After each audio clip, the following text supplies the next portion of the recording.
Currency. The New World Order. Those are the roots of trouble.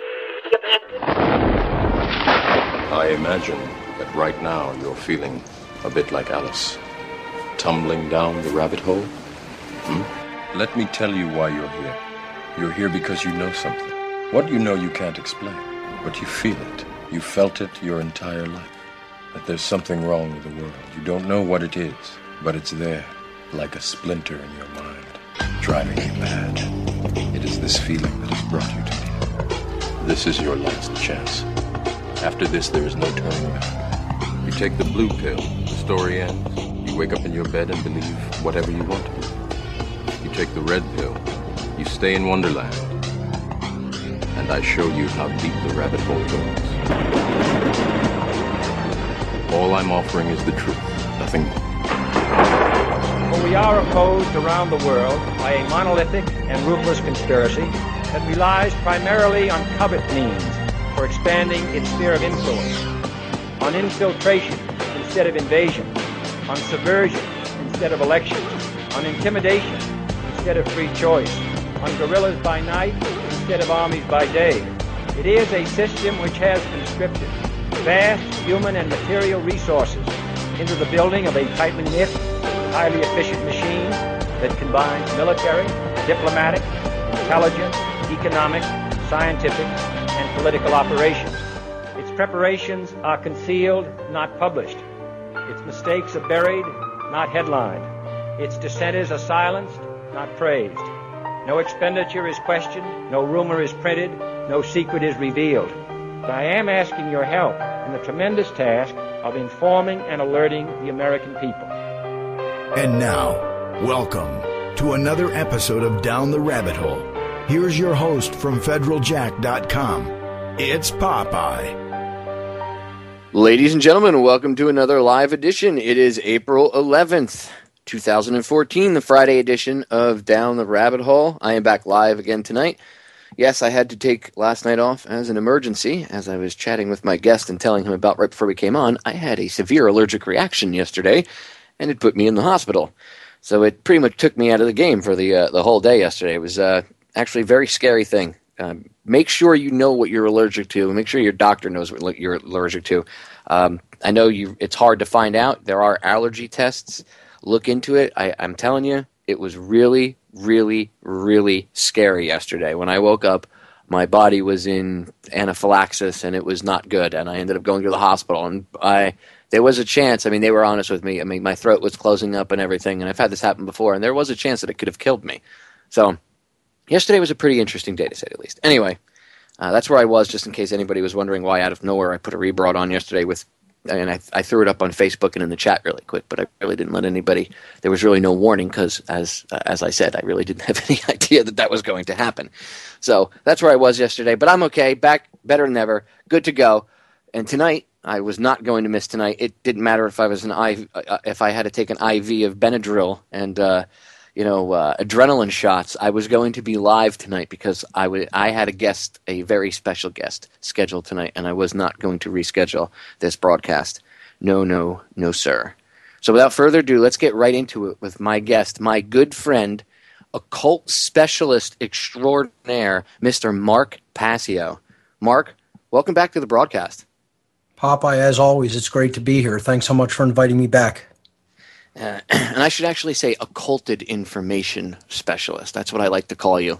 There you go. You're the occulted information specialist, because occult really means just hidden. So hidden information specialist, that would be Mark. You ever want to know any secret hidden things going on, especially the things that the powers that shouldn't be believe? Mark's the place to go. And if you haven't heard him before, after tonight, you'll see why. So Mark, before we get into it, I want you to shamelessly plug your website, your Facebook, Twitter, and anything else.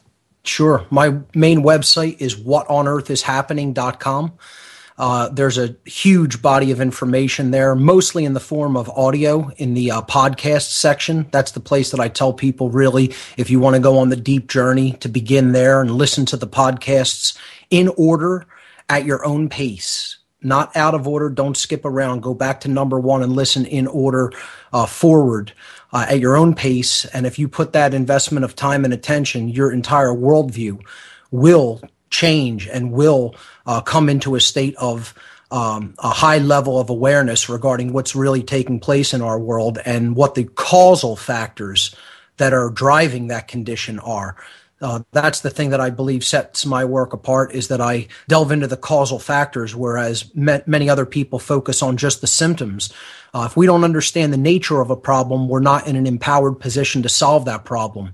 So what I like to look at myself and my work as is I like to consider myself a de-occultist of hidden information, one who is bringing that hidden information out into the open so that all may see and recognize it, because we all know the reason that this information is hidden, or that we are dissuaded from looking into matters that have been occulted from our view, is that when knowledge is hidden by the certain small group of people who have hidden that knowledge and who hold it themselves and are hiding it from the vast majority, the masses of people, then you have a power differential that gets created through that knowledge differential. See, knowledge isn't power in and of itself, but applied knowledge is power. So the people who hold that knowledge and are in an active position to do something with it, to use it to their benefit, they're creating a differential in power through that differential in knowledge that they hold. And that's why they want to keep people ignorant of these causal factors, and that's why they want to keep people ignorant of what the information that we are talking about of as the occult, the knowledge of how the human consciousness works, how the human psyche operates, and then the knowledge of natural law, the knowledge of large systems, how systems work in their totality, the macrocosmic world, you might say, the laws of nature. So if you hide that information, you hold back its actual accurate understanding, its workings from people, and you keep them in a position of ignorance, of course, you're always going to be at a tactical advantage over them regarding what happens in the day-to-day world. And that is the reason that knowledge has been occulted. All right, and there's only a certain small few individual people that are allowed to have access to this knowledge, and that's why they have quote-unquote power. It's not really any superpower or anything. It's just that they have access to information that the general public does not, and that gives them an advantage. It's like insider trading on Wall Street, but on a huge grand scale with the whole world, and universal law and understanding how things actually work. That's basically what it is. Dude, your work is amazing. Again, ladies and gentlemen, Mark's a very good friend of mine. I've done tons of broadcasts with him over the years on this stuff. And Mark was one of the places that I went to learn about a lot of this stuff years ago. And over the years, I still learn. I learn something new every day. And that's why I wanted to get him on, because I wanted to pick his brain about a few things. There's a few topics I want to go over. First thing, we'll get right into, because it's April. Right, so it's that time of year, Mark, where the powers that shouldn't be like to do certain things, have certain events transpire. Over the years, you've seen things like Waco, the Boston Marathon bombing, the Titanic sunk around the same time period. I couldn't make any of this stuff up. If you look through time, it's like on this, this time period in April. There's this about a week-long period of time where it's amazing that all these bad things seem to happen. And from my research, and of course I've talked about this with you before, but I'll let you get into it in detail. From my research, I've seen that it coincides with these holidays, or whatever you want to call it, these special days to these people that they worship Satan, or they're Satanist, whatever you want to call them. Maybe, I've seen research that I've heard incantations and stuff where they're also invoking the Anunnaki at the same time that they're trying to invoke Set. So an understanding of what they're actually worshiping is in and of itself its own investigation. But let's just say, for layman's terms, make it easy, we'll call them Satanists or whatever.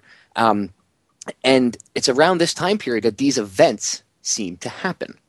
You see this thing going on out there with this rancher where all the feds are rounding up, and they're saying, "Oh, it's another Waco." It's right around this time period. Yep. It's in April. Is this a coincidence? Do you think so? Absolutely not. No such thing. Definitely not a coincidence. It coincides with a lot of the dark occult belief systems. And the first thing we have to put on the line here is that You don't need to believe what they believe, ladies and gentlemen. You know, when you try to explain this to people, one of the first forms of resistance that you hear out of people's mouths is something to the effect of, well, I don't believe in that nonsense. I don't believe in that garbage. Well, who the hell cares whether you believe in it or not, quite frankly? You know, I mean, that's the most ridiculous, asinine, and arrogant thing that you could possibly say. Okay, anybody who's thinking that is a child, as far as I'm concerned, okay? Because just think about how stupid this sounds, right? This is like saying, well, I don't believe in radical Islam, so nothing that any radical Islamic fundamentalist could possibly do can ever possibly affect me. I don't believe in radical fundamentalist Christianity, but radical fundamentalist Christians might attack an abortion clinic and I might get caught in the crossfire. Do I need to believe in their radical, out-of-control belief system for it to possibly affect me, for it to possibly affect my life, for it to possibly affect people I care about? Absolutely not. I don't need to believe in it. They believe in it, and they are willing to act upon their belief system. So why would it require anybody else's belief? That's my first question to people. When they hear information they don't understand or that upsets them or that scares them, the first reaction they'll usually have is, well, I don't believe in that, so it can't be true. It can't actually be what's really going on. I mean, like I said, it's an attitude of a 2-year-old, you know? We have to understand what we believe has nothing to do with what these people believe. And they're willing to act on their belief system because they're very, very powerful, influential people currently calling the shots in our world. And they have strange, twisted, sick, perverted religious belief systems that they believe and they act upon. So what this season that I talk about in my work is, it's called the season of sacrifice.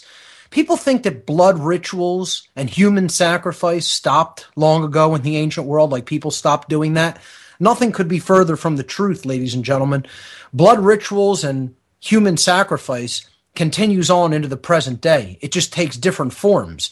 People are no longer marched up the side of a pyramid, of a step pyramid, and then ritually sacrificed with an obsidian blade. You know, they're no longer tied down to a ritualistic stone altar and like set ablaze. It doesn't happen that way anymore. Now, you know, groups of people get bombed, okay? You know, buildings get demolished.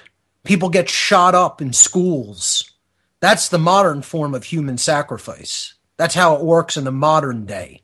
You know, we're not in the Stone Ages anymore, you know, where it was done differently in a huge, you know, ceremonial extravaganza. Now it's done out in the open for the whole world to see through the controlled media. So it can traumatize, its ripples of trauma can propagate throughout the entire world, not just on a local level as it was in the past. So these modern occult sacrifice rituals are even more effective than they used to be in the ancient past. And let me just set up what this season is about. When you're talking about what these psychopaths who are in control, these dark occultists, what they worship, the real thing that they're worshiping is the sun. And the sun is a symbol. It's a symbol for knowledge, light. Light to them means knowledge. Okay? That's why they consider themselves those who are illuminated. I hate the term Illuminati because it suggests that these people are somehow illuminated or enlightened. They're nothing of the kind. They're sick, twisted, absolutely insane psychopath, pedophile eugenicists. There's nothing enlightened about that condition. But do they have knowledge? Yes. Do they use that knowledge in the right way, in the way that it's intended to be used for the uplift of humanity? Absolutely not. They use it for their own betterment at the expense of everybody else because they're holding that knowledge back from others or dissuading others from looking into it so that they can come out on top. Like I said, a differential in knowledge creates a differential in power. So their symbol is the sun, but you can't look at it as the true light. See, what you really have to look at the dark occultists, the dark, knowledgeable, or quote illuminated individuals, the darkly illuminated ones. See, if I'm going to use the term Illuminati, I'll use the term dark Illuminati, those who are darkly illuminated. That means they have knowledge, yes, but are they using knowledge for the purpose it's intended to be used? Toward the will of all creation, for the uplift of consciousness and the evolution of beings in this universe? No. They use it for the exact opposite reason. So their symbol has always been throughout their history of operations, the dark sun. It's the black sun. If you even look at modern dark occultic orders that operated, let's say, during the World War II era period of human history, back when the Nazis were in control of Europe in the 1940s, okay? They had a secret society within the Nazi party, within their whole movement. It was called the Schutzstaffel, the SS. It was the protection squadron, okay? The actual secret police, you could say, that operated, and the secret elite, of their society. And it was like a secret society. Okay, P.S. people knew about it, but you had to have certain blood to get into it. You had to, be up to a certain standard when it came to following orders and respecting their sick, twisted authority. Okay, and inside the Schutzstaffel, inside the SS, there was another secret order. It was a secret society within that secret society. It was called Die Schwarzsonne, which means the Black Sun. Look this up, okay? It operated at Wewelsburg. Wewelsburg was where Himmler essentially initiated the elite of the SS at the Wewelsburg Castle, all right? And this was where the actual inner occult order of the Nazi Party was operating. And they called themselves the Black Sun. It's part of an ancient tradition. You look at things like Skull and Bones. It's another one of these dark solar cults. It's all about the sun, but it's about the dark sun, the black sun. Okay? So it's the order of the black sun, the darkly illuminated ones. That's what we have to understand them as. They're a solar cult, and the sun represents knowledge to them, but it represents knowledge being used as a weapon to control others in their ignorance. You can keep people in ignorance, you can control them with the knowledge you understand about the human psyche and the laws of nature. Okay? So that's a setup for this. Now, what this season of sacrifice is all about is, since they are the worshipers of the sun, this dark solar cult, okay, they looked in the ancient world as the year as having four basic components, four quadrants, the four seasons. We do today too.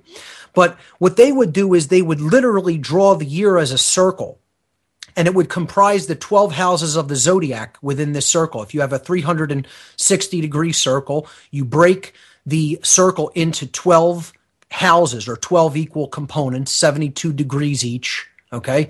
And you have, it wouldn't be 72 degrees each. It would be 90 degrees per quadrant. Then you have 30 degrees each, because you have three houses within each season.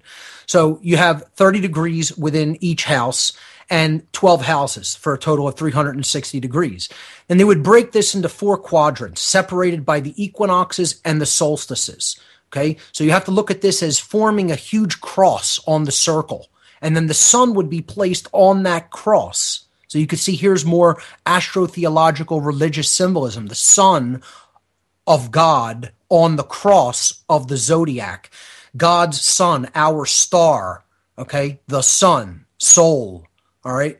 That gives life to the earth, and all life upon the earth isn't possible without the light, the warmth, the energy of our sun, our star, okay?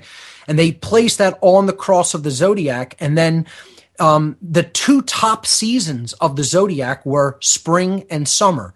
If you look at just a half circle, you would have spring at the upper left quadrant of the quartered circle, and summer at the upper right quadrant of this quartered circle.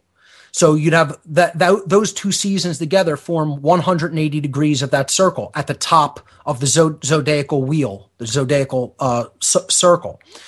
So this season is when These two seasons are when the sun is actually shining its rays directly upon the northern hemisphere of the earth. In other words, the sun is above the equator. It's above the 0-degree line of latitude that goes around the equator of the earth. So for half the year, the sun is shining directly on the northern hemisphere. This is due to the tilt of the earth on its rotational axis.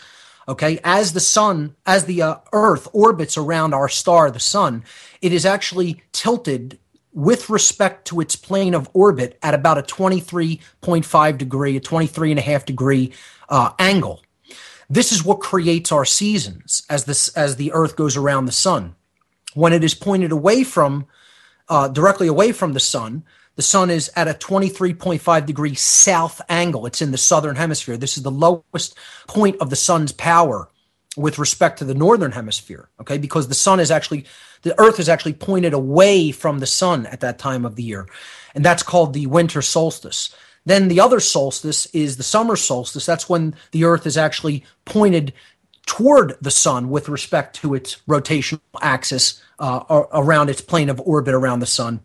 And it's at a 23.5 degree northerly angle. The sun is at the summer solstice, the high point of the sun during the course of a year.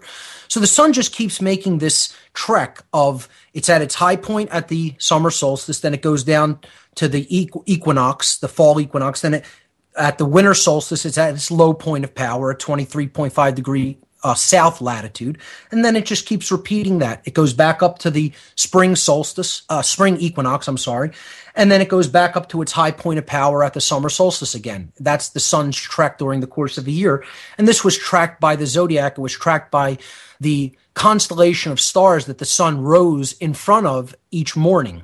That's how you could say that the sun is in a particular house when it's rising on the eastern horizon in front of a grouping of stars called a constellation that represents one of the houses of the zodiac. So to go back to this model of the zodiac, half of the year, spring and summer, those two seasons, that 6-month period, was the time of the year when the sun is in the northern hemisphere. Okay, it's above the 0-degree line, the equator. And then the other half of the year, it's in the southern hemisphere. That would be the autumn season and the winter season. So the ancients really looked at there was only really 2 seasons. You know, they did break it into quadrants of 4, but they looked at the 2 top quadrants formed one season and the 2 bottom quadrants formed the second season. And those seasons could be just considered the season of light and the season of darkness.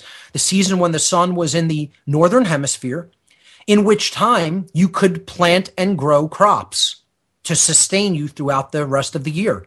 Because crops really don't grow abundantly or well in the other 2 seasons, fall or autumn and winter, particularly winter.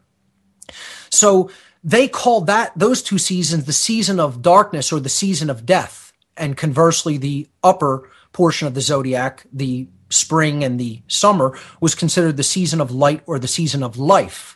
Because that's when plants would grow because the sun favored the northern hemisphere. And the reason it's centered around the northern hemisphere, ladies and gentlemen, is because the vast majority of human life exists in the northern hemisphere. If you just separate the landmass of Earth and just look at the landmass with respect to the equator of the Earth, very little bit of the landmass of planet Earth is actually situated in the southern hemisphere. Therefore, only a very small amount, probably around 20% or less of the human population, is centered in the southern hemisphere of the Earth. And I'm guesstimating that number. It's approximately that. So the ancients saw the year as really being broken down into 2 seasons. One where the sun favored the Earth in the northern hemisphere and allowed crops to grow in abundance. And one season where there was no abundant growing of crops because the sun was not favoring the northern hemisphere during that 6-month period. Very simple when we look at it in these terms.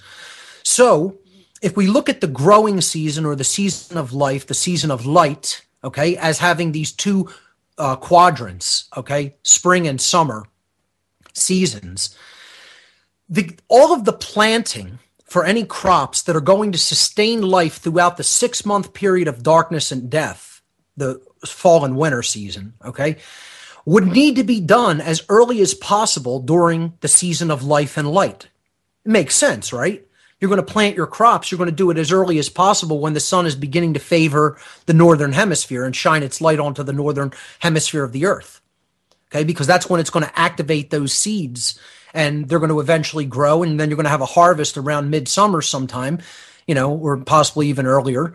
And then that's going to allow you to sustain yourself during most of the rest of the year when plants and crops are not going to grow. Okay. And food's going to be scarce. And then you're going to have to dig in to survive the winter. So they had a belief in the ancient world that if they were going to if they were going to be favored by the sun and the earth, which they considered entities, they considered living beings. Okay. They considered the sun their god. All right. If they were going to be favored by the sun, they would have to offer some form of a sacrifice during the first part of spring, namely the first half of spring. This is why whenever any blood sacrifices in the ancient world were offered to the sun and to the earth for a bountiful harvest, a bountiful growing, an abundance of crops that would come later during the harvest season, they would always do it during the first half of spring. Mark, I'm going to cut us off. I'm going to cut us off because the break is sneaking up.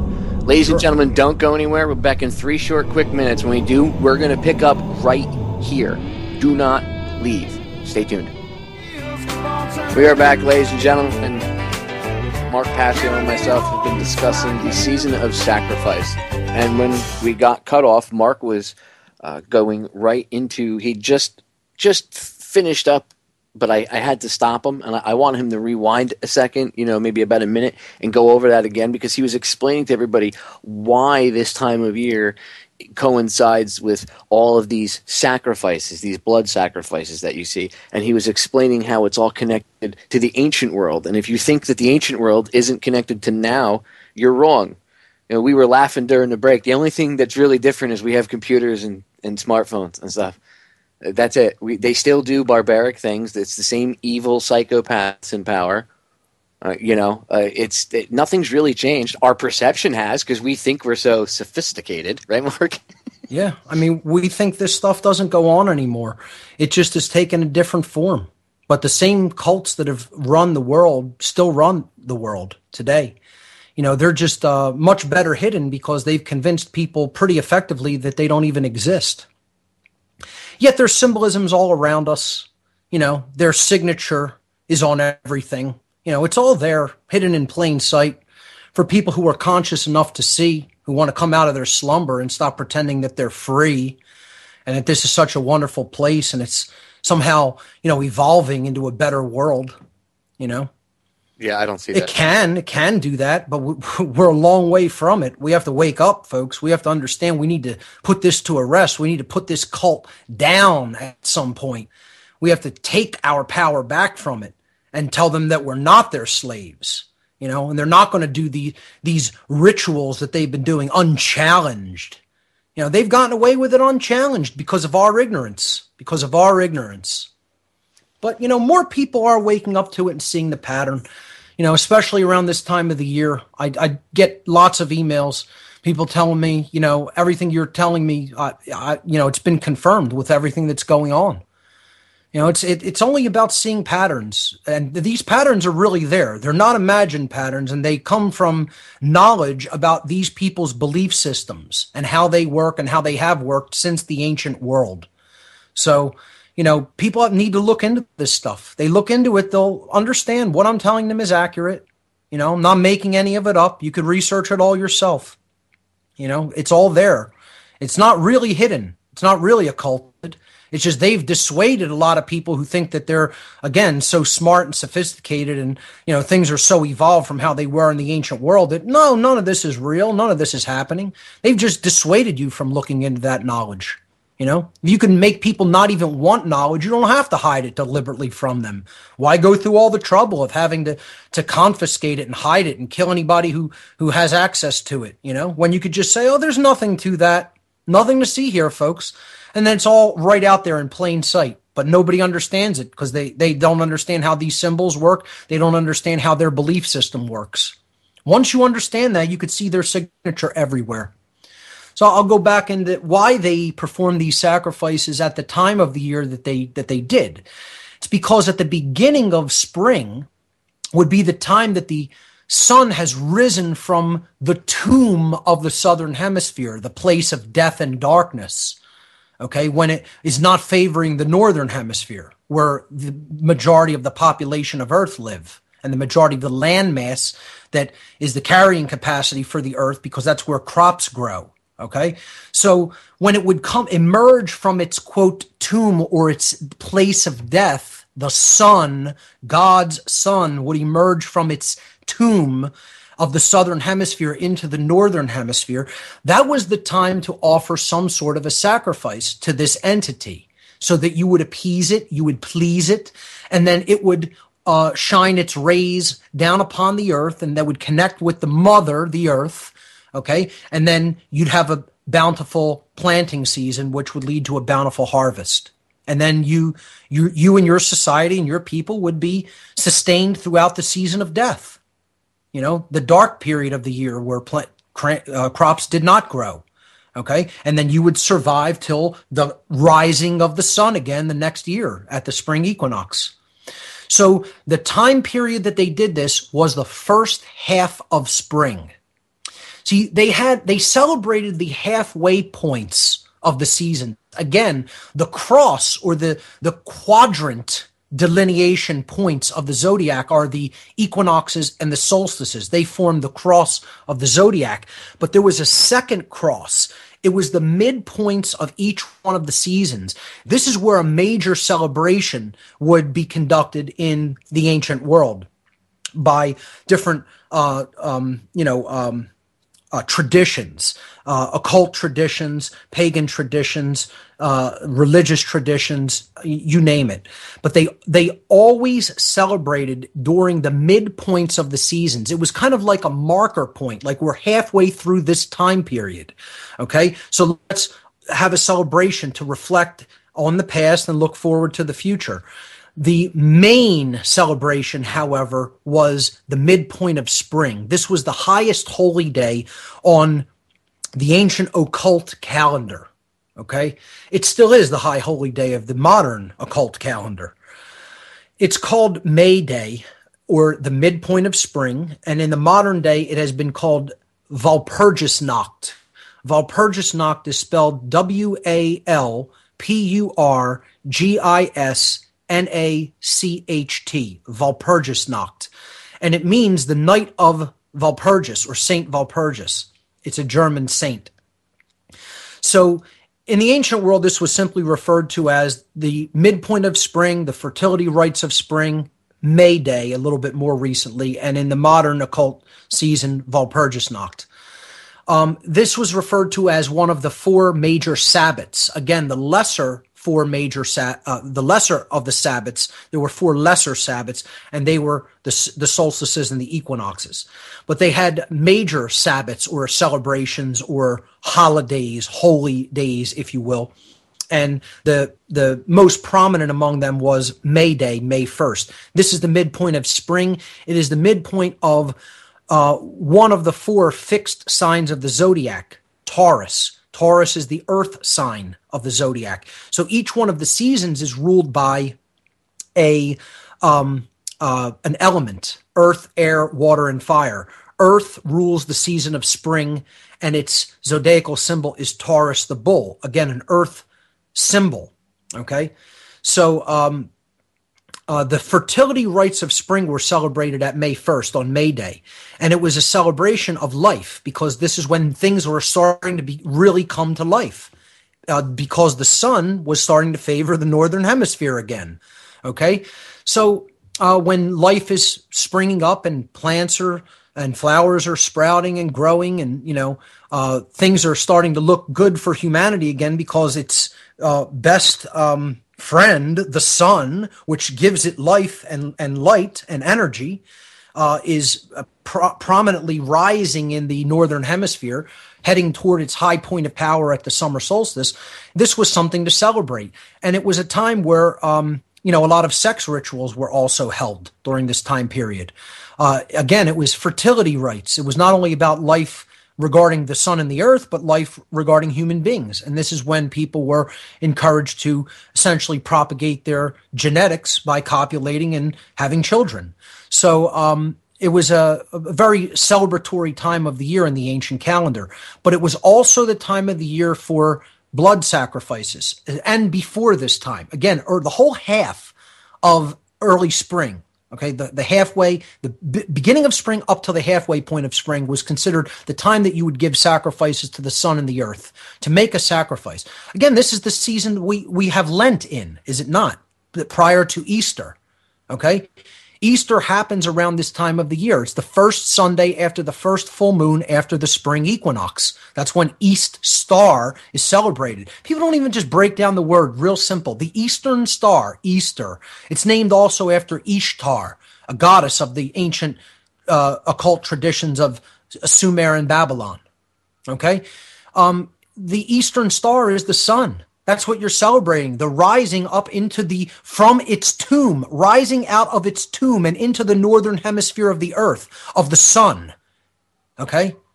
It's all astrotheology, ladies and gentlemen.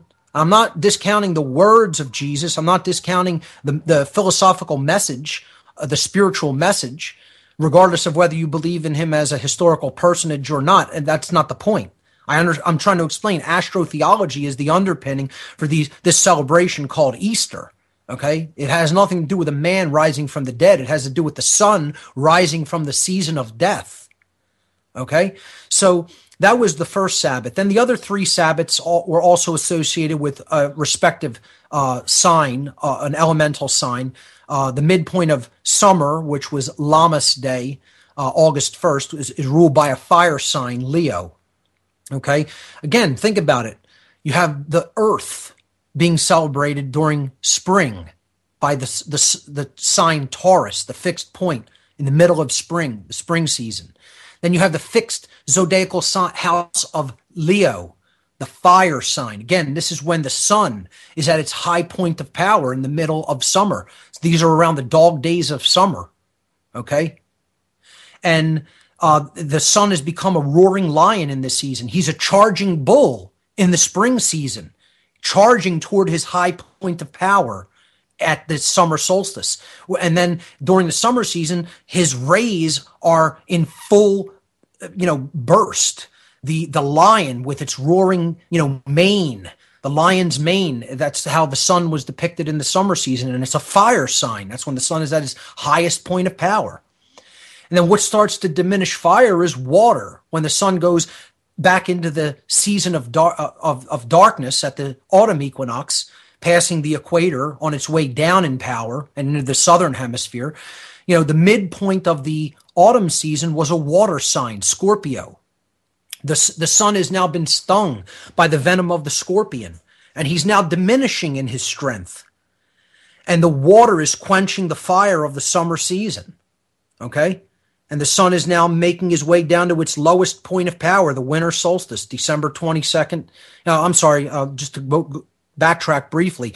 The midpoint of autumn was the Sabbath called Samhain. It's spelled Samhain, not pronounced Samhain, but Samhain in the Druidic tradition.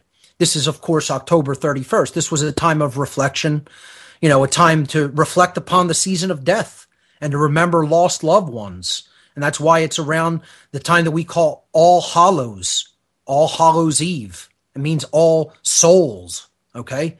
The souls of the dead were celebrated during this time, those who had moved on, to, wherever we move on to after this life. And then, the sun made its way down to its low point of power at the winter solstice. It's at 23.5 degrees south latitude at this point in time. And then there was another Sabbath holiday celebration in the ancient world. It was they celebrated the midpoint of winter. Aquarius was the middle this house that they celebrated the midpoint of, and this was known as Imbolc, Imbolc, or in later traditions it was called Candlemas, and that's around February 2nd. This was a time of making predictions for the coming season of life, because you're getting ready to ride out the winter. The last month of winter is on the way, and it's a time for setting your intentions. That's why around January, we set our intentions for the coming year. We make our New Year's resolutions. Then around Groundhog's Day, February 2nd, that's prognostication time, right? To predict, how what's the last half of the winter going to be like? Are we going to have some nice weather so we can get a jump on planting the crops, in a so-called early spring? So we get a jump on the sun and the season of life and planting and life, That's what that time of the year was all about. And this was an air sign. And, it's a more mercurial time, a time of pondering and thought, and possibly even future prediction, which is always about the mind, So it was ruled by an air sign, which has to do with mental abilities, Aquarius is. So those are the 4 fixed houses, and their midpoints are celebrated by these Sabbats. But again, the time period we're talking about is 1/8 of the year. Okay, it's about a 1/8 period when it comes to the year. So in other words, if you overlap these two crosses, the minor cross of the solstices and equinoxes that separates the year into its seasons, and then what you would call the major crosses of the 4 fixed houses of the zodiac that split these seasons in two, and you draw a line connecting, through their midpoints, okay, which would mean the Sabbats, the midpoints of each season. You now have the year divided into 8. The season that we're talking about is the first house of the zodiacal year, Aries, and the first half of the second house of the zodiacal year, Taurus. So it's from the beginning of Aries to the midpoint of Taurus on the zodiac, which forms 1/8 of the year. This season, which is half of spring, was referred to in the occult world as the season of sacrifice. This is when blood rituals would be conducted and offered as a sacrifice to the sun god and the earth goddess to ensure a bountiful growing season, so that there would be a bountiful harvest during harvest season to sustain any given society on the earth through the dark period of fall and winter, when the sun was in the southern hemisphere and crops did not grow in the northern hemisphere. This tradition was usually done through animal and human sacrifice in the ancient world, and it continues in the modern day in the form largely of human sacrifice offered at very specific dates and times of the year. And we can even put forward a few of these, and there will always be people who will say, oh, this is all just confirmation bias. You're looking for bad things that happen during this time of the year and, trying to get that to validate your so-called theory. This isn't a theory, ladies and gentlemen. I don't really care whether anybody wants to dismiss it out of hand. I'm telling you, this is what these people believe in. That's their belief system. That's their belief system. Whether you want to accept it or not doesn't make a difference. That is what a lot of occultists believe. Okay? And they act upon that belief system, and many of these horrible, tragic, horrific, negative events do occur during this time of the year. I would suggest that this is not just a coincidence, that this is something that they are doing according to their belief system. When you see how many specific events are connected with mass killings of children, and also synchronistic or synchromistic, symbolic events that have to do with the goddess, that have to do with the earth herself, okay? We'll look into these and just briefly comment on one or two of them, or on a few of them. And I think you'll get the picture in mind of that this is actually real. This is taking place. It's not an imagined pattern, okay? It's something that people who have a sick, twisted belief system regarding, why they have to do this stuff to appease a sun god and an earth goddess, okay? But choose this particular time of the year and conduct these mass rituals of bloodletting. So, we'll start at recent history, okay? Not even going back into the ancient world, just the time of the birth of this country, around the beginnings of the birth of this country. You had the beginning shots of the American Revolution at Lexington and Concord. This happened on April 19th, 1775. Now, why do you think the British chose this point to start really turning up the heat on the American colonies and force their hand at this point in time? It's not just an accident. They chose this time period because this is the season of sacrifice. It's right in the middle of it. Right in the middle of it. They love this time period. They love April 19th and 20th in particular. You'll see these dates repeated throughout, this pattern that we're going to unveil here, that we're going to unfold, I should say. The riots in Baltimore in 1861 happened on April 19th, the anniversary of the battles of Lexington and Concord. 13 people killed. That's another symbolic number. They love the number 13. You look at the last two shootings in Fort Hood. The combined death was 13 combined deaths, 9 the first time, 4 the second time. It's as if, we didn't complete the right number the first time. We have to go back there and get 4 more so we can have our nice rounded number of 13, a solar symbol, the sun plus the 12 houses of the zodiac. They love that number. The sinking of the Titanic, April 14th into April 15th, 1912. Okay? Now, people will say, isn't that just a coincidence? It happened in April. I don't think it is, because the sinking of the Titanic was done as to directly take out one of the only people who really could have stood in the way of the dominance of the Rothschild dynasty in the early 1900s. And that was John Jacob Astor and the Astor family. And John Jacob Astor, who was one of the people who wasn't going along with the full agenda of the Rothschilds during the early 1900s, and who was a wealthy industrialist here in the United States, I believe they took the Titanic out just to take him down. And you think that they wouldn't sacrifice 1,500 souls to take out one of their main competitors, one of the people who could have challenged their total full spectrum dominance? I think you're extraordinarily naive. You're about as naive as somebody who thinks they wouldn't take out 3,000 souls, to get their agenda advanced in the Middle East, to get the resources they want in the Middle East on 9/11. Okay?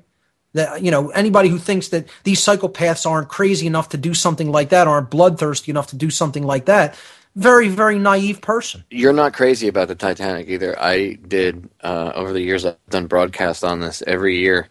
In fact, that was the show I was going to, ironically, that was the show I was going to do last night. Had I not had my little hospital stay yesterday, it would have been on the Titanic, and it would have been about the conspiracy involving the Titanic. And when you look into that, you can't tell me. As soon as you start researching it, ladies and gentlemen, you'll see he's not crazy. Mark's not just pulling this out of his rear end. In fact, go look at my archives. Over the years, through right around April 15th, either on April 15th or the 14th, or within a day or two around there, I've always done broadcasts on it. Go back and listen to them, and you'll see the ample evidence. J.P. Morgan owned the White Star Line. Case closed. Mark, floor is yours. Yeah, we can continue with a few more examples. The assassination of Martin Luther King. See, they love to do ritual killings of individuals who are acting as a rallying point for the masses of people, and who people are really starting to listen to, who are having a real big impact. They call this the killing of the king ritual. You could look this up and study this ancient dark alchemical ritual known as the killing of the king. It represents the killing of sovereignty. It represents the killing of hope. It represents the killing of morality. It represents the killing of natural law. Symbolically, okay, they choose a person who is being rallied behind by people who are standing up against the establishment. John F. Kennedy, while not assassinated during the time of the season of sacrifice, it was a killing of the king ritual, as was the killing of Martin Luther King. And again, you have resonators. The king, Martin Luther King, not an accident that that he's named that and they decided to kill him during the season of sacrifice. April 4th, 1968, right in the middle of the season of sacrifice. You have Kennedy acting as a resonator. Kennedy, his whole, the people all around him, he called Camelot, symbolically. This is a resonator for King Arthur and the Knights of the Round Table in ancient legend. So again, that was a killing of the king ritual. It happened on a pyramid. Dealey Plaza's layout is a pyramid, right? As the motorcade was ascending the right-hand side of the pyramid with the missing capstone, that's when he gets the headshot.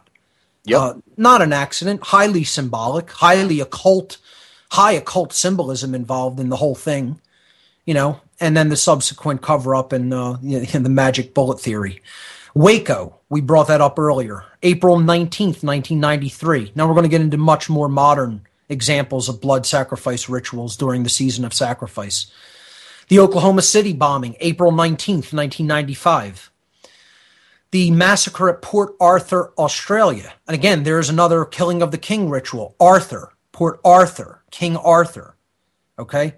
April 28th, 1996.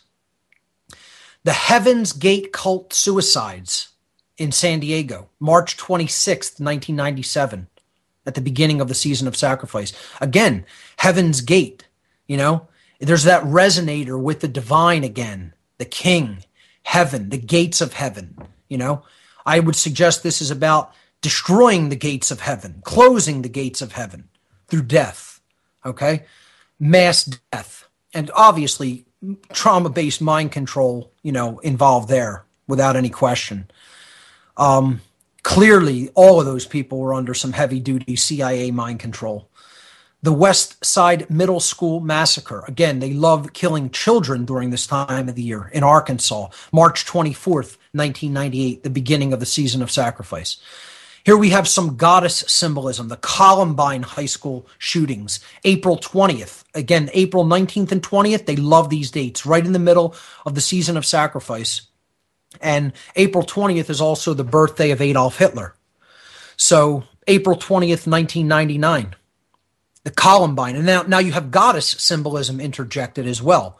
Again, one of the names of the goddess is Columbia. Okay, and that means the dove in many ancient languages. The dove is the white symbol of the goddess, the dove, the bird of peace. Okay, so again, bloodletting.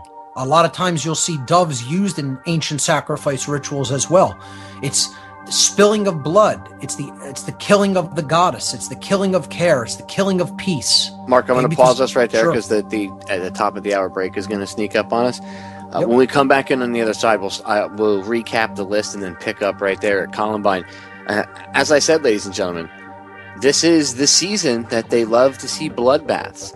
And all of this is not coincidence. The reason I am going over this is because it's that time of year, and if anything else happens this year, at least you'll have a better understanding as to what's going on. You'll have a background knowledge. You'll have a background base to understand why you see what's going on. Not the symptom to the problem, but the underlying problem itself. Stay tuned, we'll be right back. Don't go anywhere. Check out Mark's site, whatonearthishappening.com. We'll be right back. Ladies and gentlemen, we're back with hour number 2 here on tonight's live edition of Down the Rabbit Hole. I am your host, Popeye from federaljack.com. It is the 11th of April, 2014. It is that time of year, ladies and gentlemen, the season of sacrifice. And I've been discussing what exactly the season of sacrifice is and the meanings behind it with my good friend Mark Passio from whatonearthishappening.com. Mark, go ahead and shamelessly plug your website and all your stuff really quick, and then we can get back into that list that we were discussing before we went into break of all of these massive events where there's massive amounts of death, or there's a death, in the case of like Martin Luther King, the death of a very prominent individual, but a trauma on a mass scale because it affected so many people. They all seem to happen around this season of sacrifice time period. And we were going down the list, starting off with Lexington and Concord, Baltimore riots, the Titanic, MLK's assassination, the Port Arthur massacre, Heaven's Gate, and then we ended up at Columbine, and I had to cut us off. So really quick, go ahead and give yourself a shameless plug, and then we can pick up there. Sure. My main website is whatonearthishappening.com. I highly recommend for people to check out the podcast section. There's also a great videos section. There's probably about 18 videos up there. The first 3 videos, I highly recommend to people the videos that I've recently put out on natural law, the natural law seminar. If you listen to really nothing else on my site, that is the probably the most important and significant material to check out. So definitely be sure to check out those videos as well. The website, once again, is whatonearthishappening.com. And I do a live radio show myself every Saturday night, 10 p.m. on the Republic Broadcasting Network. So you can check that out as well. So to go back into some of these other rituals to wrap up this concept of the season of sacrifice, we had Columbine. Again, that's goddess symbolism. Kaloum, the dove, the sacrificing peace, sacrificing the goddess. That was April 20th, 1999. The beginnings of the mass ritual sacrifice called war, the Iraq War, the Second Iraq War, was started off with bombing campaigns on March 19th, the beginning of the season of sacrifice, the spring equinox, 2003, with the shock and awe bombings. And again, this is another reference. It's a phonetic allusion in the name that they gave this mass ritual to initiate the sacrifice ritual called war. Shock and awe is actually a phonetic variation of Shekinah. Shekinah is in the Hebraic tradition a feminine force that acts as the mechanism to drive us forward and ignite our will through care. And it was, again, this was another sacrifice to that feminine force, sacrifice of that feminine force, I really should say. Okay, so they always like to attack the feminine during these bloodletting rituals. Again, another example of the symbolic death or immolation or sacrifice of the goddess, the Virginia Tech massacre on April 16th, 2007. Virginia, the Virgin. Okay, Virginia Tech. Again, another mass school shooting. The Moscow metro bombings in Russia, March 29th, 2010. The BP oil spill. Again, here's another bloodletting ritual of the goddess of Earth. They're literally letting the Earth's blood out, okay? Opening up a vein of the Earth and letting it just spill out into the oceans. The BP oil spill. Once again, there's that date that they love, April 20th, 2010.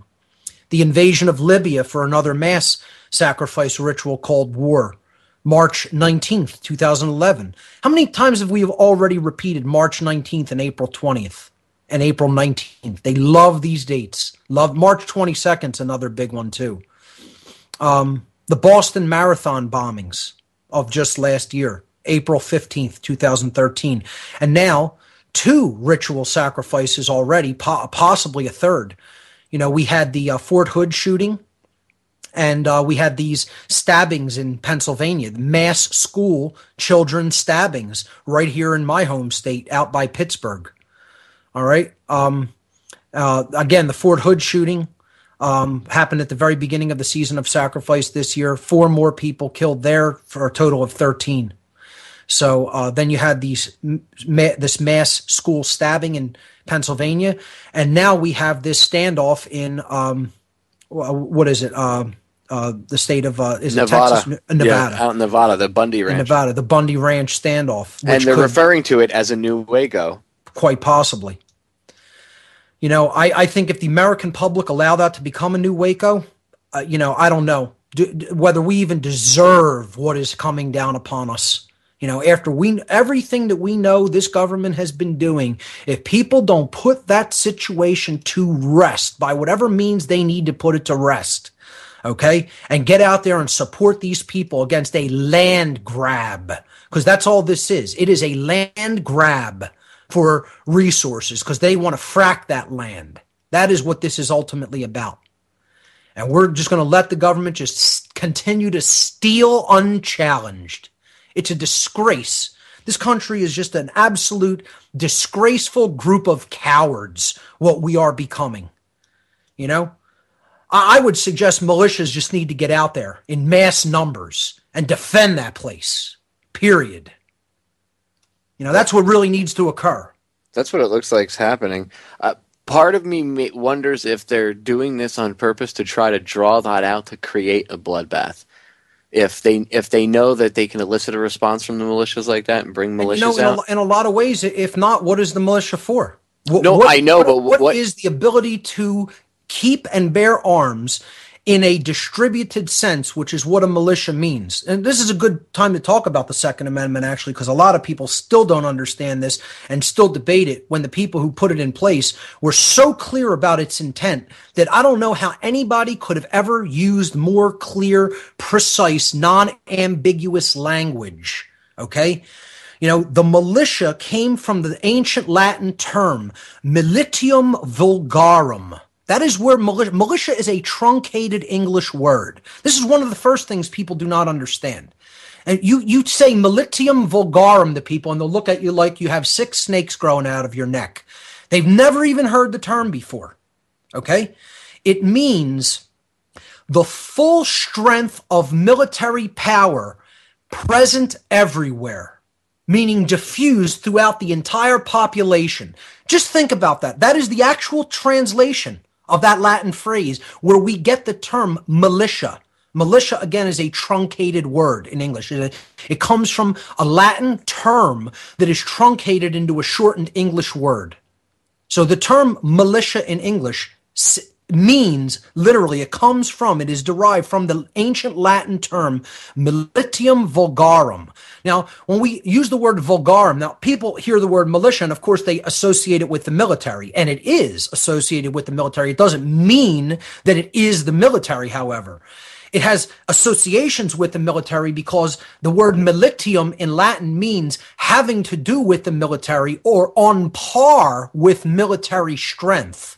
So it means equated to military might. That's what militium in Latin means, related to military strength. Then you tack on the word in Latin vulgarum to that term.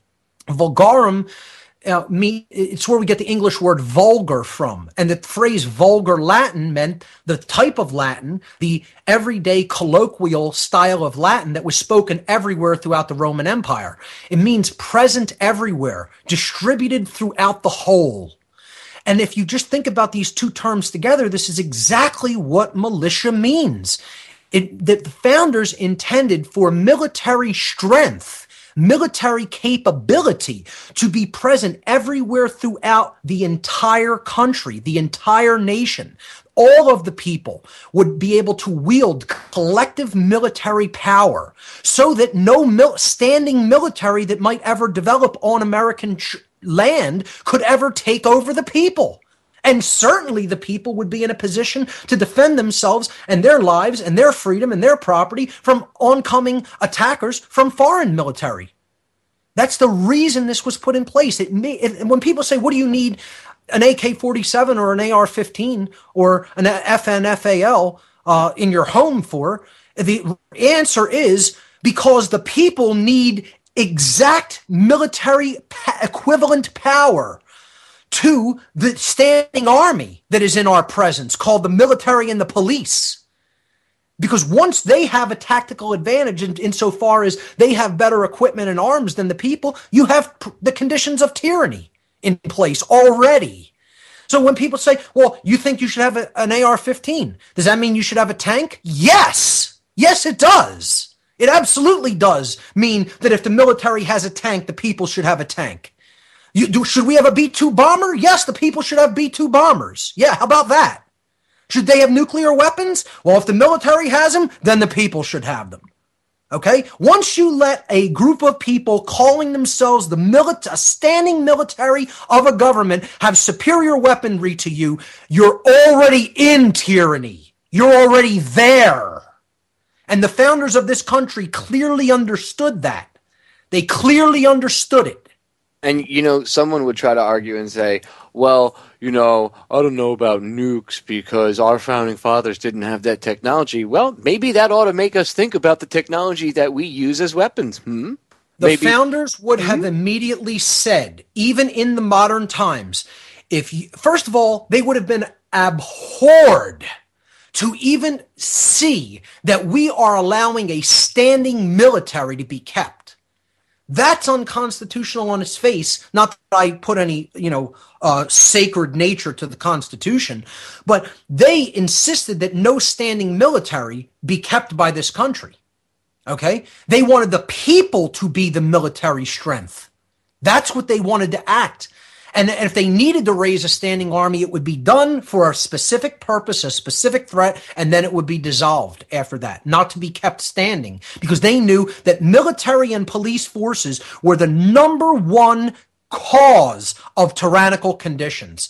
The police constitutes a standing military in the modern world. The police forces of every single city, every single state constitute a standing military force that we have allowed to rise up in our midst among the people. And this is exactly what the founders of this nation warned the people about, and we don't want to listen. We don't want to listen because we want to still insist these ridiculous, namby-pamby, they're not even real people. I don't even know what they are, people who are anti-gun. I mean, you got to be kidding me. These are people who just love slavery. Now, let me just come out and just say it like that. I mean, if you don't think that people should be armed, the only kind of people that aren't allowed to be armed are slaves. And if you think people shouldn't be armed, you're a supporter of slavery. Now, how about that? Let's just say it just like that. But Mark, we're sophisticated. We're a sophisticated culture. We're beyond that now. Yeah. I'm sorry. I just have to be sarcastic. So all of the actual ability to use force, okay, should be in the hands of people who are actually condoning violence, called government. It's idiocy. It's really. And they think that that's somehow legitimate. It's These ignorance. Clowns out there. These people are just clowns. They're absolute mental midgets. And they certainly never read the wise words of the people who tried to give us a tactical advantage for freedom. And in the beginnings of this country, they did their best to try to instill those ideas, but people just won't listen to them and won't read their original writings. Just for the record, I'm down with citizens owning tanks and stuff. Sure. I mean, let's be honest. I'm not even saying that in jest. I'm absolutely. Well, no, neither am I. I'm down with people having tanks. I really couldn't. Look, if first of all, you wouldn't it wouldn't go as far as people having nukes in their backyard and stuff, because you would realize that, wow, maybe this is getting a little out of control. That's a pretty over the top idea to ever have invented them to begin with. Well, that's what I'm saying. Like Einstein said, it's a hell of a way to boil water. Dude. You know what? Okay, we see how destructive they are. We don't need to use that. That's just bad. Why do you think nations don't use them on each other, really? Because they realize that even if they nuke another nation, it's probably going to come back and fall out on them anyway. And essentially nuking themselves. Yeah. I mean, that's what those weapons are. I mean, talk about weapons of mass destruction. That's like weapons of mass idiocy right there. Nukes in general. But yeah, I do believe people should have access to equal weapons and stuff. And I'm all down with militias. My only concern with the Bundy Ranch thing is, like I said, I wonder, because look, even if though they're trying to deliberately drive it to that. Yeah, man, you know how they think. They are smart. I mean, I'm not saying they're smarter than us, but like you said, by far these people are psychopathic morons to a certain degree, and not all of them are smart. Okay, they're not. They need some of them need handlers to help them tie their own shoes. Look at George W. Bush. The guy's a muppet. Okay, he really is. He needs his wife as his handler. That's what she is. Watch the interviews. You'll see. Sure. You'll see who the controller is in that family. Anyway, not all of them are intelligent, right? Not all of them are super smart, but I think that the ones that do the thinking ahead are intelligent enough that they could figure a way. How could we get the militia out there? So right. they go out there. They're trying to press buttons. Yeah, right. They know they're going to get the militia out there, and then when that militia, not that they shouldn't, everybody should go, but everybody has to be on point. Everybody has to pay attention to what the Bundy family wants, and they got to listen to these guys. They got to listen to them, and they just got to, whatever. I know the rancher has a set of rules for everybody going out there, and guys, you got to follow it seriously, and you got to be on point. Everybody's got to be looking around, make sure that you know the people that are, get to know the people that are around you. Try to sniff out the infiltrators, because I'm going to tell you what, it would not be beyond what they have done in the past already to send someone out there to try to start something, all you need is somebody firing at the cops once, and those cops will all return fire because they've been trained to do that. And once one of them fires, they all start firing. Okay, it happens in the military. It happens with police. Trust me, I'm telling you. As soon as one of them opens fire, the rest of the cops will open fire. Okay, it only takes one of them to respond to something they consider to be a threat. And then it'll be a bloodbath. So I'm not saying that that's what's going to happen, but it's a possibility because it's that time of year and they've done that type of thing before. These people do play chess on a 3D level. See, if we don't wake people up in consciousness, there is going to be another Lexington and Concord. It's assured. That's what a revolution means. It means you go around on the great wheel of karma all over again. To revolve means you make another circuit. You make another big circle of karmic debt because you didn't get it done in consciousnness. You know, we need evolutionary development in consciousness so that we get out of this circle. You know, that's what evolve means. It means to unroll, to unfurl, to open up and let out. You know, that's what evolve means. We don't want to just revolve and go around in circles. You know, a physical revolution, while it may free us temporarily from shackles of tyranny, you know, I don't see it as the solution. You know, the solution is to stop participating in slavery. Stop doing the things that we're doing that are collectively holding up this enslavement system. See, that's the thing nobody wants to hear. They say, Mark, talk about solutions. Everything I talk about is the solution. Consciousness is the solution. The understanding of natural law is the solution. The understanding of the causal factors that led us into the condition of slavery is the solution. You know, changing your mind is the solution. Freeing your mind from illusory belief systems is the solution. But you know what the ultimate solution is? The ultimate solution is to not behave in the ways that support the slavery system. And no one wants to hear that. So in other words, what I'm saying is the solution lies in the desistance of action, the desisting of taking certain actions, not taking actions that we already are performing on a day-to-day basis. It doesn't lie in having to do anything new, to do new tasks. Okay? People think, well, we have to do this new thing that's never been done or tried. It's never been invented before. You don't need to do anything new. You need to stop doing what you're currently doing that is getting you the condition called slavery. When you stop doing that, then the condition called slavery will no longer persist. And that is, stop supporting the control system. Stop paying your taxes. Stop taking a job in the control system. Stop working for government. Anybody who has a job in government, you're part of slavery. I don't care what part of it you do. If you work for government, state, local, federal, doesn't make a difference what level, you're a supporter of slavery. And get as offended about it as you want to get. Get as offended about it, tough, whatever you want to follow that by. Okay? Use your imagination. Tough. Okay? If you are working for government, you support slavery, your own and everybody else's.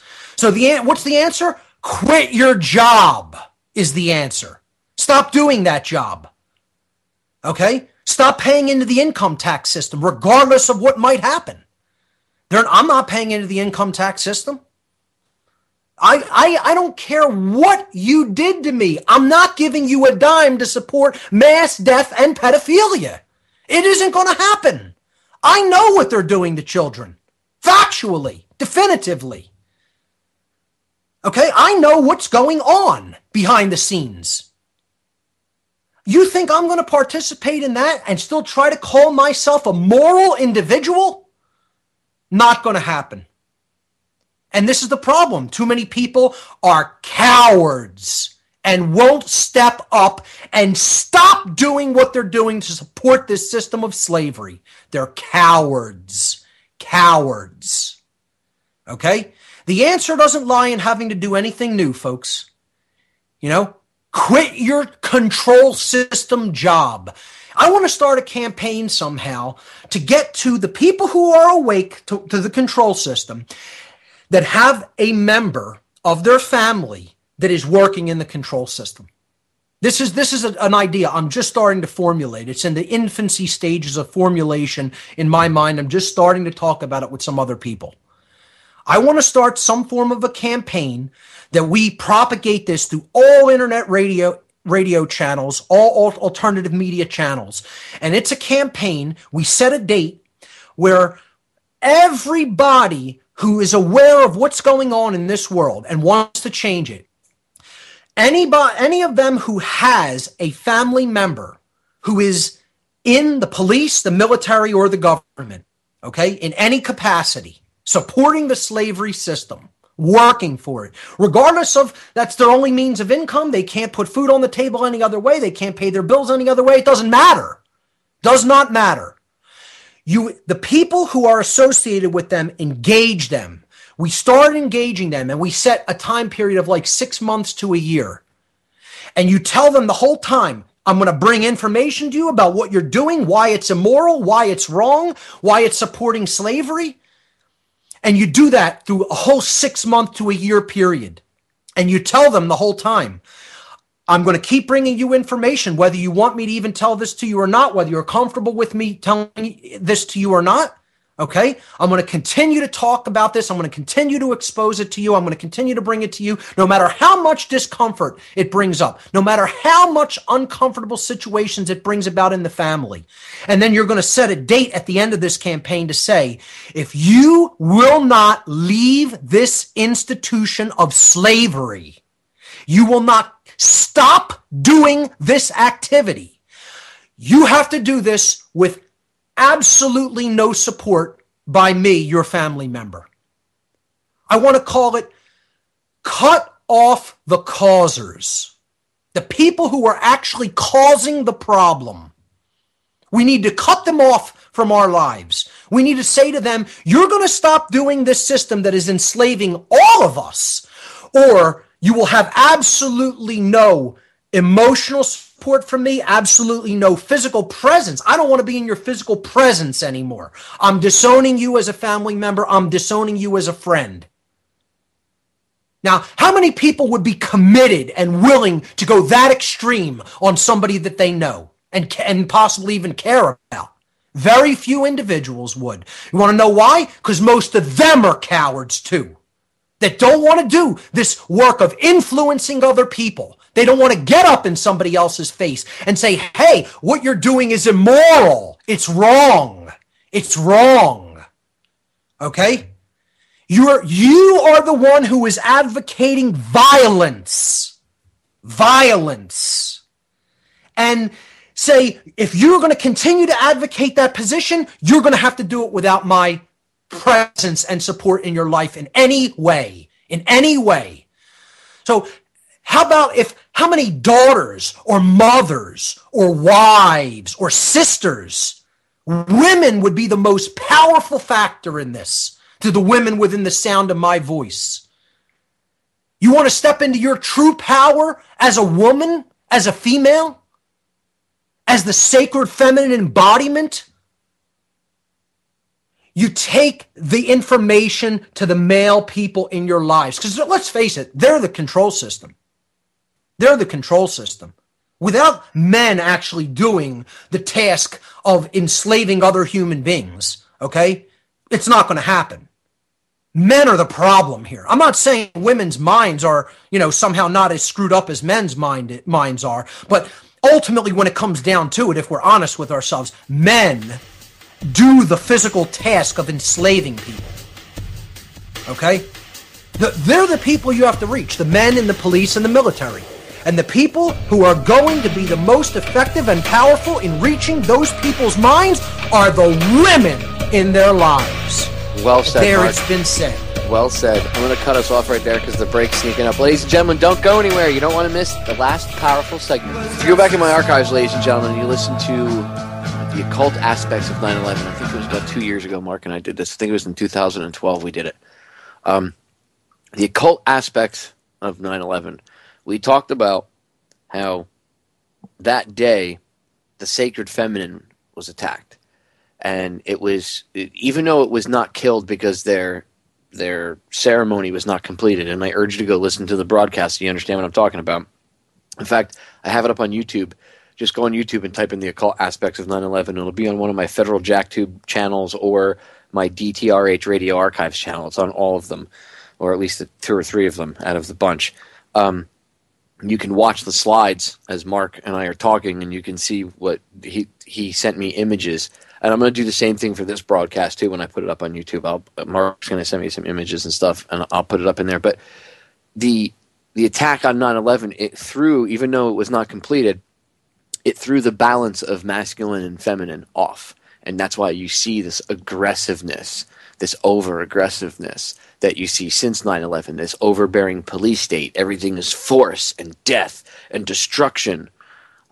There is no care. There is no more love. I mean, even the idea of love is attacked in any way, shape, or form, and it's all this just – it's been thrown out of balance. So to understand that on a little bit deeper of a level, I urge you to go listen to that broadcast. Mark and I put a lot of energy into that broadcast, and that was a hell of a broadcast. And I will actually be probably airing it here for the Truth Frequency listeners. I think it's like 2.5 hours, so I'm going to have to shave some off to fit it in with the time schedule. But if you go back in the archives over on federaljack.com, it's there. I believe, if I remember correctly, it was around the period of 9/11 in 2012, if I remember correctly. But you can't miss it. It says the occult aspects of 9/11.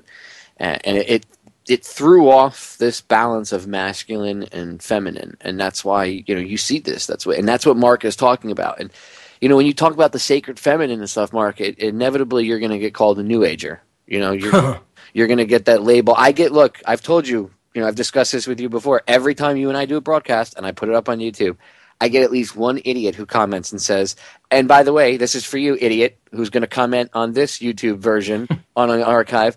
Okay, there's always one that says, you guys are New Agers, dude. No. I'm no more a New Ager than I am a politician. Let's put it that way. I don't think you can get any farther from that mindset than where I'm at. The New Age is another religion, and it's the religion of no action. It's the religion of the destruction of the sacred masculine, where the control system is the destruction of the sacred feminine. The New Age movement is the destruction of the sacred masculine, of right action in the world. They're all about standing down and trying to meditate your way to peace. Good luck with that. Best of luck with all of that, okay? Because without real world action, you're not going to see any change happen here. These people who are in control are absolutely willful and take action on a day-to-day basis and never stop taking action. And the New Age movement's just a religion to get people to stand down and not actually stand against these people and actually do something to change things. It isn't just about intending something and feeling the emotion and then you're magically going to get it. This is the bunk nonsense New Age variant of the laws of attraction. The real laws of attraction is, did you care enough about truth to actually put the truth out there into the world? And then are people getting it? And are they acting upon it? And are they moral? Well, if they're engaged in moral activity, in moral behavior, then you're going to have truth. You're going to have order and freedom in society.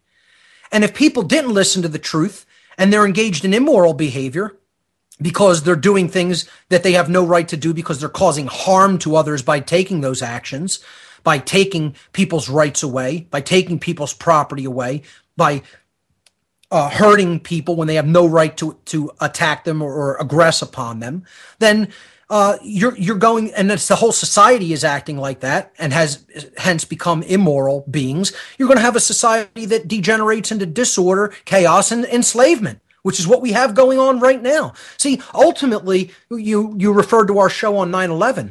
Ultimately, the real destruction of the feminine in that ritual was the destruction of truth. Truth is a feminine force at work in our lives.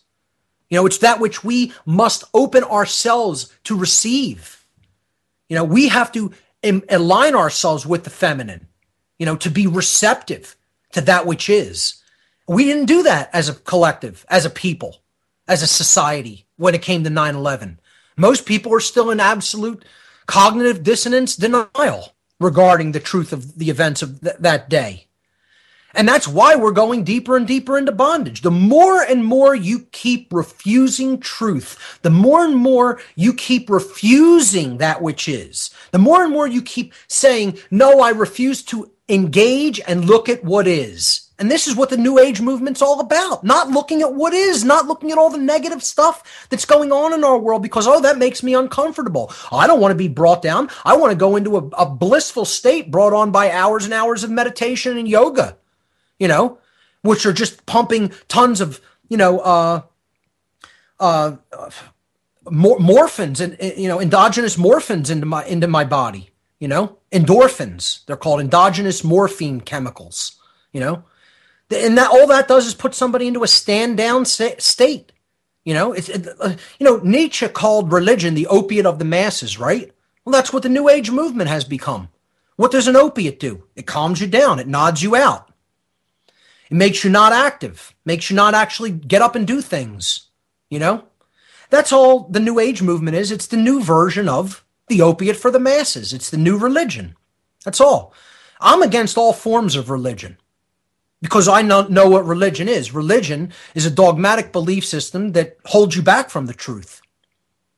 And the truth that we need to awaken to is what's going on this planet is called slavery. And it needs to be ended because it's immoral, it's wrong, and the people who are conducting it have no right to conduct it, period. It's not legitimate. The idea of authority is not legitimate. What New Ager is going to come out and just say that, just like that?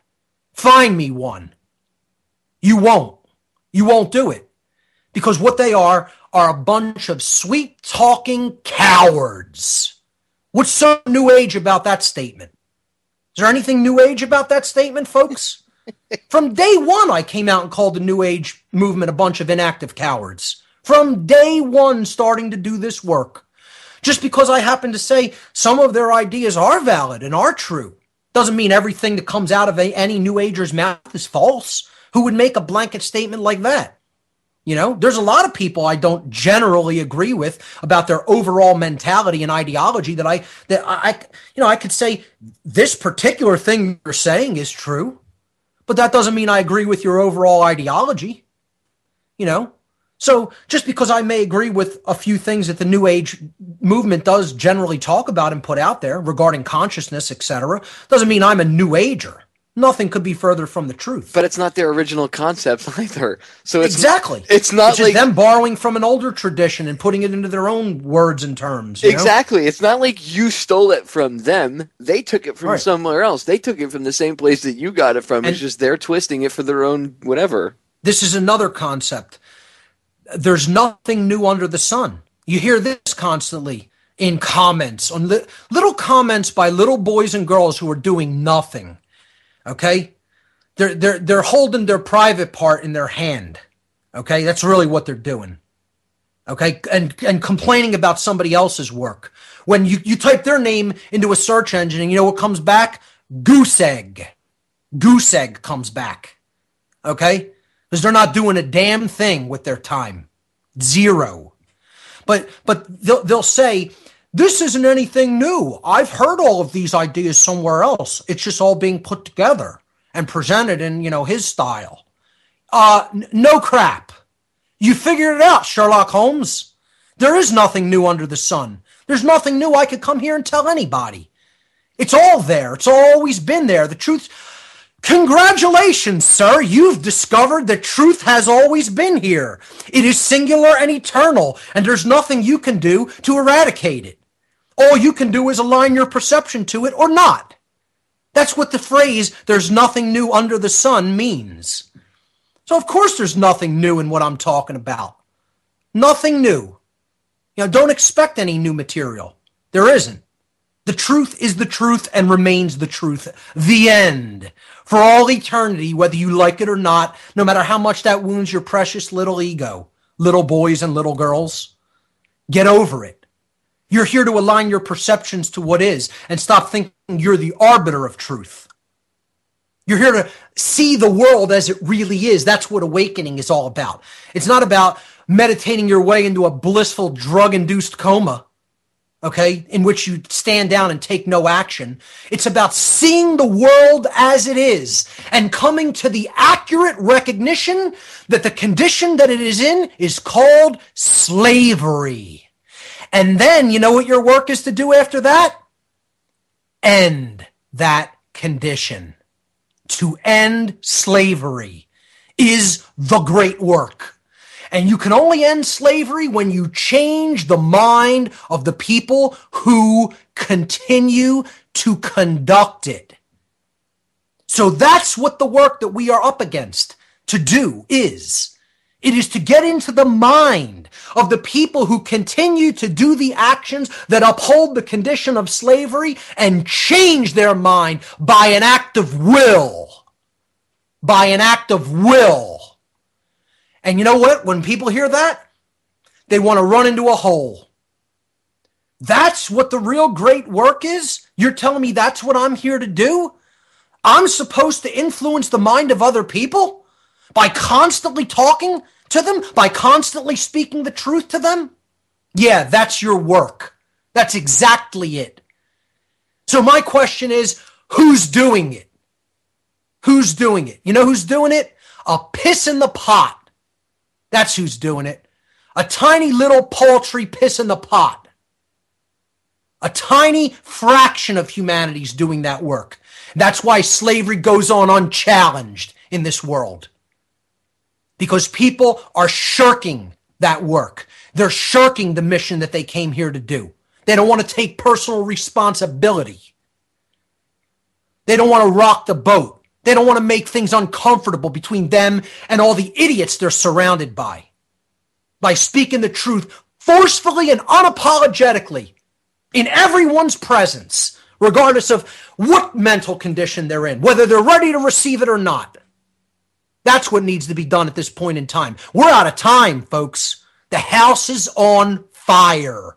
We are out of time. In case you didn't take a look outside your window, in case you didn't take a look on your television screen or your computer screen, in case you haven't noticed, the house is on fire. The time the sweet talk is over. Over. You know, so to the New Agers out there, bottom line, you're cowards. Period. I'm not even going to breach the topic gently. You're cowards who have bought into a nonsense religion that has gotten you to stand down and not take any action against all the evil going on in this world. Period. That's what the New Age movement is. That's what it always has been. And I've told people this essentially from day one. Maybe not in those strong of words from day one. But once again, we're out of time, folks. The sugar talking is... I never sugar talk people, never, tried to give the truth to people with a candy coating. But I'm really stepping out past that now. And I'm going to get more and more hardcore, because we have to put this in straightforward, easy to understand language that the average person can grasp what they're hearing. Okay, forget jargon, forget trying to, make it palatable for the masses. You need to get up in people's face with this. That's what the right sacred masculine energy is all about. It isn't about trying to tell people, oh, the world is so wonderful, and there's nothing to worry about. It's all good. Just sit and meditate. Just sit and do some pseudo-spiritual practices, which are the abuse of those practices. When you're surrounded by evil, you're putting yourself in a cage. That's what it is. It's not the New Age movement. It's the New Cage movement. Be docile, little pet. Be docile, little animals. Go back in your cage and stay there. No need for you to come out here with the adults and take any action. That's what the New Age movement is. So, hey, folks, if I haven't made it clear enough, nothing will that I stand against the New Age community, the New Age movement. I'm not saying they don't have decent intentions. Their intentions are misguided. They are deceived. You are deceived if you're involved in that movement.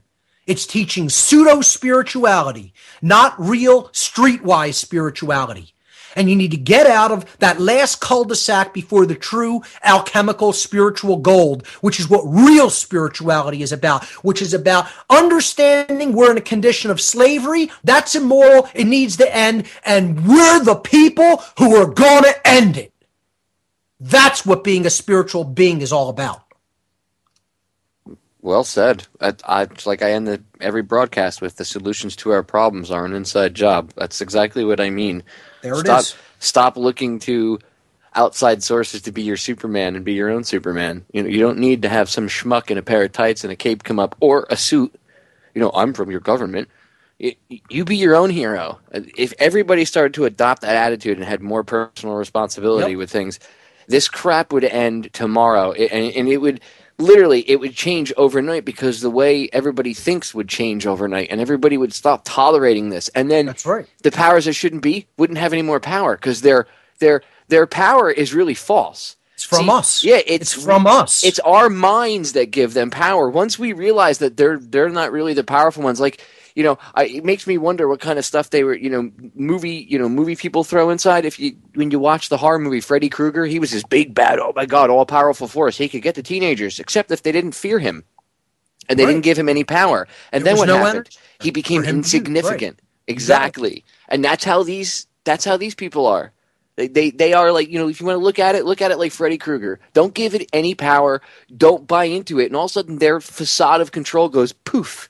And don't help or partner with anybody who is playing into that system. You have to make it known. I stand against this system of control. How many people out there listening know a cop? How many people out there know an active duty soldier? How many people out there know somebody who's working in the banking system? How many people out there know people who are working for government in some form or fashion? You need to get up in their face. It isn't about being timid, folks. It isn't about saying, I don't want to rock the boat. I don't want to rattle the cage. I don't want to get up in these people's face because that's going to cause a tense situation. That's what the New Age movement's teaching people, to behave like that, not to do any of those things. Just let it be calm. It's all about being calm. Well, you could imagine what I think about that position regarding being calm. You know what you could do with calm. Yeah, we're beyond being calm. Yeah. I think it's time to get a little... That's what the Crown wants to put out there for people. Yeah. Stay calm and carry on, Yeah, no. Yeah. I think everybody needs to, get agitated and get pissed off, not be afraid to talk to people. And by the way, this actually coincides. I have two questions because I just looked at the clock. We have 8 minutes left. I got two questions that I acquired over the course of the broadcast. One of them was about the military dog tag things, which that actually coincides with this. And then the second question was, what do you think about the April 15th blood moon thing coming up next week? Do you think there's going to watch? Because when the Earth's umbra, comes over the moon and creates that reddish glow, there's absolutely no question that occultists will see that as a sign. We'll see that as symbolism for bloodletting. So this is a time period. I'm telling you, April 19th is the date to watch, personally. I will say April 19th and 20th is the date to watch. It always is.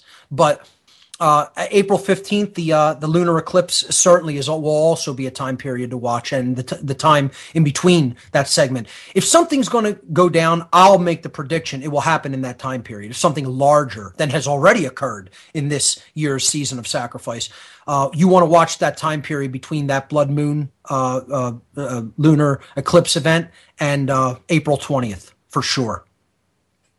Yeah, that was a good point. I had that written down, and the other thing was the dog. Let me see. The dog tag thing. And we were talking about the cops and the military. Me being in the military myself, I know.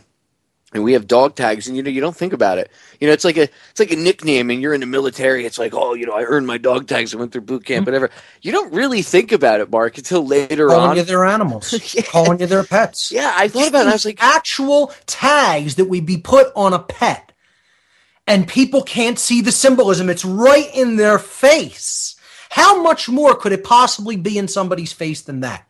I've told people when I was involved in dark occultism, not one higher level dark occultist that I ever encountered in all my years in Satanism, dark Luciferianism, Setianism, all of those traditions, not one dark occultist ever to me or to any other occultist in a ritual location or a gathering spot ever did I ever hear them use the term police or military. Ever. Not one time.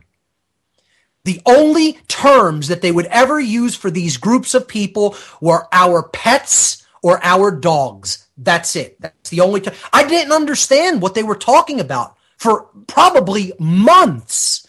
And I would just go along and nod my head like, yeah, mm-hmm, yeah, mm-hmm. And what are they talking about? Our pets, our dogs. And here, the whole time, somebody finally clues me in. They're talking about the military and the police.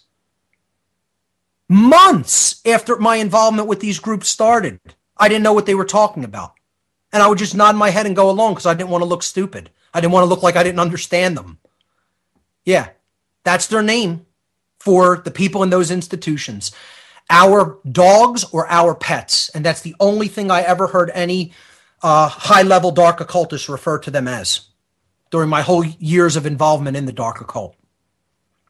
Oh, and by the way, to talk about that, if you go back and listen, 2011, I believe it was 10/28 of 2011, if I remember correctly. For some reason, I remember the date. Mark and I did a broadcast. It was about 2.5 hours, and we got into the occult and Satanism and all that, the dark occult, I should say. And he explained in detail, why he had gotten into it, what he realized it was about, and that's why he left. And then he made it his life's mission to, wake everybody up. But you have to go listen to that broadcast because he explains in detail. We only have like 4 minutes left, so we definitely don't have enough time. I wish we did. But he explains in detail. I'll have to I'll have to re-broad this and re-air it for the listeners here on Truth Frequency because it was an older interview I did with you, Mark. But he goes in detail about the application. And you were talking to me, and I was like, wow, man, that thing sounds as detailed as the one I had to fill out for the FBI when I joined the military. It's like a 30-page application. It's probably much, much more in-depth than that because they ask you about your innermost thoughts, the people that you consider influences in your life and why, how you think about certain, ideologies in the world. They go into depth of they pick you apart ideologically. It is a psychological test. It's a psychological screening process. They want people with certain characteristics and tendencies. And if you don't fit that description, they don't move you forward. They want psychopathic individuals. People with psychopathic tendencies. And I was a person with psychopathic tendencies in my late teen and early 20s years, without any question. And it took me years of hardcore suffering and being at the depths of consciousness and the depths of unconsciousness, I should say, for natural law to beat on me hard enough till I finally came out of that state after years of being in that state of delusion and mind control. But I'll tell you what, when I sprang forward a lot harder and faster than most individuals ever do. That's why I believe very firmly, the idea of being lukewarm is the worst place to be. You want to be at the extremes. You want to either be at the deepest, darkest places in the psyche, or in the highest places of the psyche. And often one place can lead to the other. That's the danger of being at a high point in consciousness. It can turn around real quick. You can go in the other direction too. You can't really go back to sleep entirely, but, you can fall from the path. But it also works the other way. Sometimes the people who have been in the deepest, darkest places can rise to the heights as well because of what they've been through and the evil that they've seen. And I've seen it, folks, firsthand. And I'm telling you, I wasn't even at the heights of that level of evil because I was only involved in very low levels of dark occultism by my own admission. I'm not telling you I was involved at the apex of these societies, or orders. I was an introductory initiate, you might say, a neophyte of sorts. But I got a peek in the door. I got a peek backstage, so to speak. Let's put it that way. And what I saw straightened me out. You got enough of a peek that you were like, what the hell? Yeah. I realized the world was something drastically different than what I thought it was. Drastically different. Most people never have that perspective of experience, though, unfortunately. See, that's why I try not to judge people too harshly in that regard, because I know they haven't been through the experiences I've been through. That's why you're a good teacher, Mark, because... Well, that's why I try to be as patient as possible in explaining this in often meticulous detail. So really, if you want to understand the perspective I'm coming from, you have to go and listen to the podcasts. Yeah, I can't stress that enough. Don't listen to them out of order. Don't just go to the most modern one because it's the most recent. You're going to be lost. You have to go to number one, and you have to work forward in order and just invest the time. You will be rewarded on the other end of that investment of time and attention. You will be. Okay, I can't prove that to you now if you haven't started.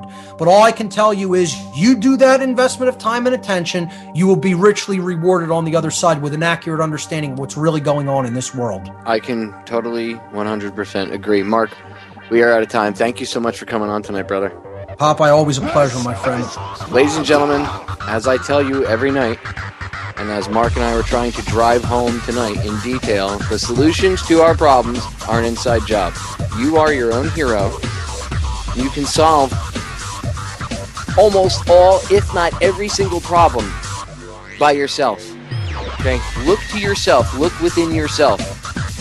And you will find the answer. I love you all. I'll see you all again Tuesday. We're out of here.